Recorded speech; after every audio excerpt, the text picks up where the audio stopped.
આજરોજ શહેરના green lane ચોકડી પાસે એક લાકડા ભરેલો ટ્રક પલટી ખાઈ ગયો હતો।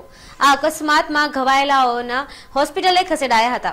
આ લાકડા ભરેલો ટ્રક એક બંધ કારને બચાવવા જતા ટર્ન લેતા અચાનક જ પલટી ખાઈ ગયો હતો। ઘટનાની જાણ થતાં પોલીસ કાફલો ઘટનાસ્થળે પહોંચ્યો હતો અને ઈજાગ્રસ્તોને તાત્કાલિક સારવાર અર્થે હોસ્પિટલે ખસેડાયો હતો। બનાવના પગલે રસ્તો રોકતા ટ્રાફિક જામની સ્થિતિ સર્જાઈ હતી અને જલ્દી ટ્રક પલટી ખાઈ જતા પડી ગયેલ લાકડાને ફરી ટ્રકમાં ભરી વધુ સગે વગે કરાયું હતું।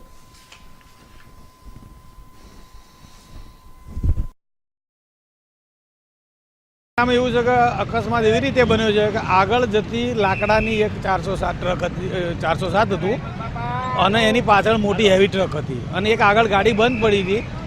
એને બચાવવા જતાં પાછળવાળી મોટી ગાડીએ ટર્ન માર્યો એટલે જે રોડની સાઈડમાં પુલની સાઈડમાં ઉતરી ગઈ છે અને પેલા લાકડા જેટલી ગાડી હતી એ પલટી ગઈ છે। એને અત્યારે સીધી કરી અને લાકડાને બધું ઓઢું કરીને ટ્રાફિક ચાલુ કરી દીધું છે। હવે અકસ્માતમાં શું બન્યું છે એમને દવાખાને લઈ ગયા છે। હવે દવાખાને ગયા પછી ખબર પડે કોને શું ઈજા થઈ છે। એમ આ બનાવ છે એ ગ્રીન લેન ચોકડી કુવાડવા પોલીસ સ્ટેશનની સામેના પુલના છેડે।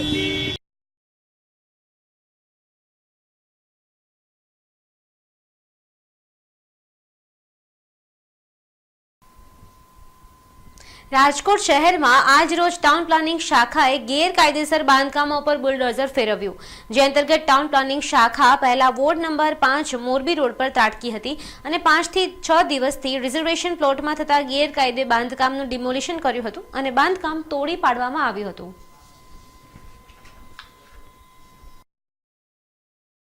રાજકોટ મ્યુનિસિપલ કોર્પોરેશનના વોર્ડ નંબર 5માં રાજકોટની ટાઉન પ્લાનિંગ સ્કીમ નંબર 14ના રિઝર્વેશન પ્લોટ નંબર 16Bમાં 5-6 દિવસથી બાંધકામ ચાલુ કરતાં કોર્પોરેશને પોતાના રિઝર્વેશન પ્લોટમાં અટકાવેલું હતું।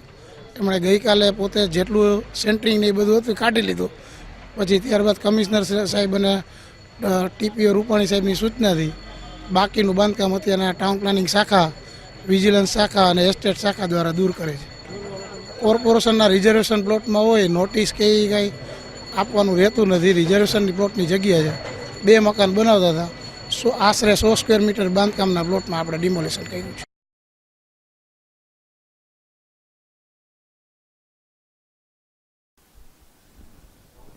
તો બીજી તરફ શહેરના વોર્ડ નંબર 9માં એસ્ટર્ન ચોક ખાતે પણ ટીમ ત્રાટકી હતી અને પોલીસની હાજરીમાં ડિમોલિશન કરાયું હતું। દિવાળીના રજાના દિવસો દરમિયાન 4 ઓરડીનું બાંધકામ છણી લેવાયું હતું, જેનું ગેરકાયદેસર હોવાથી ટાઉન પ્લાનિંગ શાખા દ્વારા આજરોજ આ બાંધકામ પર બુલડોઝર ફેરવી દેવાયું હતું। રાજકોટ મ્યુનિસિપલ કોર્પોરેશનના વોર્ડ નંબર 9માં એસ્ટર્ન ચોકની સામેના બગીચાને લાગુ હોકળાની બાજુમાં દિવાળી ઉપર 4 ઓરડી અને કમ્પાઉન્ડ વોલનું બાંધકામ થયેલું હતું। વારંવાર ના પાડવા છતાં પણ તેઓએ બાંધકામ પતરાવાળી 4 રૂમ કરવામાં આવેલી હતી। તો આજરોજ કમિશનર સાહેબની અને ટીપીઓ રૂપાણી સાહેબની સૂચના મુજબ સેન્ટ્રલ ઝોન, ઈસ્ટ ઝોનના ટાઉન પ્લાનિંગના, વિજિલન્સના અને એસ્ટેટ શાખાના કર્મચારીઓ સાથે રાખીને આ ડિમોલિશન ગોઠવવામાં આવેલ છે। આ અત્યારના જે 4 રૂમ છે એ તાંજેતરમાં દિવાળીની આસપાસ જ થયેલું છે। રજાના દિવસોના લાભ લઈને એને કરવામાં આવેલું છે। જૂનું દબાણ દેખાય છે આમાં। જૂના દબાણનું આ બાજુના જગ્યાનો કોર્ટ કેસને ચાલુ છે। કોર્ટ કેસની કાર્યવાહી પૂર્ણ થયા બાદ એનો નિકાલ જે કંઈ કોર્ટ દ્વારા કહેવામાં આવશે નિકાલ કરવામાં આવશે। વોકરો ઘાટો ચલાવે પણ વરસાદી પાણી ભરવાની શક્યતા ખરી?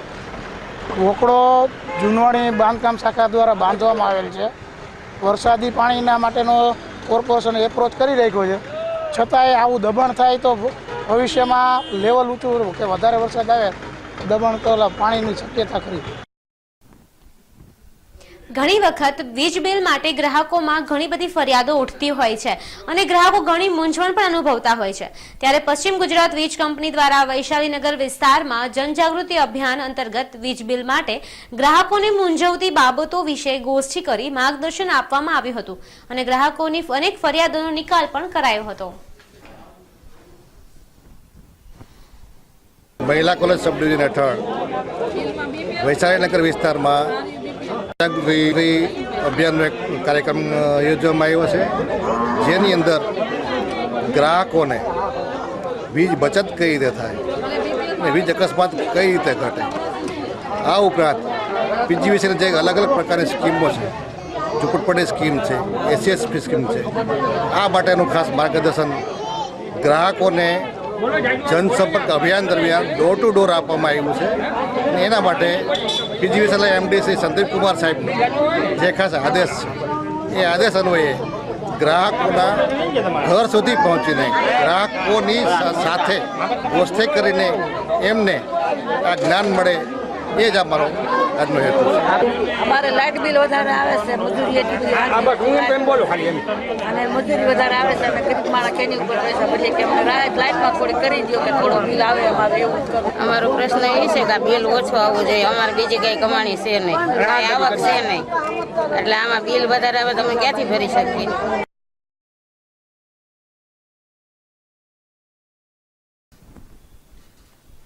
રાજકોટના સાધુ વાસવાણી રોડ પર નટરાજનગર મફતિયાપરામાં કેન્દ્ર આધારિત રાજીવ ગાંધી આવાસ યોજના મંજૂર થયેલ છે, પરંતુ નટરાજનગરના 50% આ યોજનાથી બાકાત રાખવામાં આવી છે, જેથી આ યોજનાનો લાભ ગરીબ માણસોને મળે તેવું આયોજન કુંવરજીભાઈ બાવળિયા દ્વારા આજ રોજ મ્યુનિસિપલ કમિશનરને આવેદનપત્ર પાઠવાયું હતું.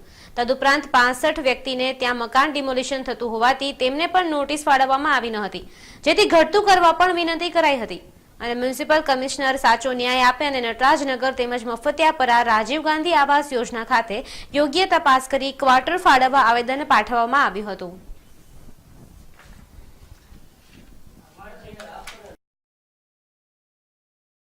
યુનિવર્સિટી રોડ પર આવેલ નટરાજનગર વિસ્તારની અંદર સ્લમ વિસ્તારમાં ભારત સરકારની યોજનામાંથી રાજીવ ગાંધી આવાસ યોજના બનેલી છે. એ વિસ્તારના તમામ જે સ્લમ વિસ્તારમાં જે લોકો રહે છે એ તમામ લોકોને આ આવાસ યોજના હેઠળ આવાસ મળે એની વાત લઈને આજે મેં મ્યુનિસિપલ કમિશનરને અમને જાણવા મળ્યું છે ત્યાં સુધી જે ખરેખર નટરાજનગર વિસ્તારની અંદર રહે છે એમાંના પૈકી ડીપીઆર જે તૈયાર થયો એમાં થોડા લોકોનો સમાવેશ થયો નથી.